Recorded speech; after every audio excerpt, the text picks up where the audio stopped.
یەکەمین پێشانگای پیشەسازی و وەبەرهێنانی نیشتیمانی لە سلێمانی بە بەشداری زیاتر لە 90 کۆمپانیا و کارگەی هەرێمی کوردستان و عێراق کرایەوە. بریکاری وەزارەتی بازرگانی و پیشەسازی حکوومەتی هەرێمی کوردستانیش بە گرنگیەوە باسی لە پێشانگاکە کرد و ڕایگەیاند هەموو هەوڵێک دەدەن بۆ گرنگیدان بە کارگەکان و بەرهەمی ناوخۆیی. وەکو وەزارەتمان هەمیشە پاڵپشت و پشتیوانی و پشگیری ئەومان کردووە کە هەمیشە لە بابەتی ئەو کارگانی کە بەرەمی خۆماڵیان هەیە وەرکابەری بەرەمە بیانیەکانەکەن. ئەم پێشانگایە زیاتر بۆ ناساندن و دیدارەکەش بۆ ئەو معانات و گیر و گرفتانە بۆ کە لە بەردەم ئەو کارگانە هەبووە.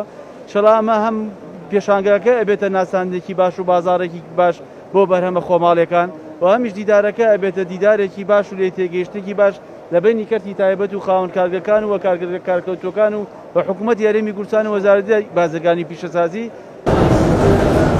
بەشداربووانی پێشانگاکەش داوا دەکەن ساڵانە پێشانگای لەو جۆرە بکرێتەوە بۆ ناساندنی بەرهەمەکانیان و هەروەها هاوکاریان بکرێت بۆ ڕەوانەکردنی کاڵاکانیان بۆ وڵاتانی دەرەوە.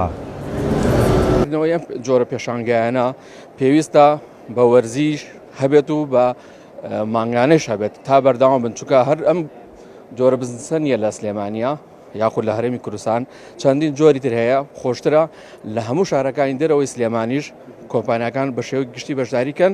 بەتاکی دووەڵا گرنگێکی زۆری هەیە لەبەرەوەی ئەبێتە هۆی بژاندنەوەی کەرتی تایبەت بە تایبەتی و ناساندنی بەرهەمەکانی ئێمەش بە ناوخۆی وڵات. ڕووی ئابووریەوە زۆر گرنگە بالفعل یعنی تۆ ئێستا کۆمپانیای ناوخۆی هۆی پێویست بە بەرهەمی دەرەکی نابێت تایبەت بۆ نمونەم کۆمپانیانە کە ڕکابەری بەرهەمەکانی دەرەوەکەن بگرە کوالیتیان باشتریشە لە ڕووی سەعری شۆسەریشیان هەرزانتر و مناسبتریش. بوونی ئەم پێشانگایە گەشتبینێکە بە ئێمە برەوێگە بە ئێمە ینی دافعگە بە ئێمە کە لە بواری ئیشەکەمانە زیاتر هەوڵ بین و برەوی پێبین و گەورەی بکەین. بەڵام حکومە لێرە بەداخەوە نە حکوومەتی عێراقی نە حکوومەتی هەرێمی کوردستان هیچ هاوکاریی وای نەکردوون.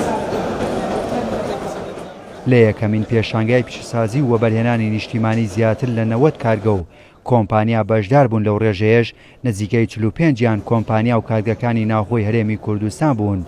پێشانگاکەش ماوەی 4 ڕۆژ بەردەوام دەبێت و لە کۆتا ڕۆژیدا دووەمین دیداری ئابووری و بازرگانی بە بەشداری بەرپرسانی حکوومەتی هەرێمی کوردستان و عێراق و بازرگانان و خاوەن کارگەکان تایبەت بە کارگە لە کارکەوتوەکان ئەنجام دەدرێت بە مەبەستی خستنەوە کاری ئەو کارگانە و پشتیوانیکردن لە بەرهەمی ناوخۆیی. هێمن کەمال، کورسات نیوز، سلەیمانی.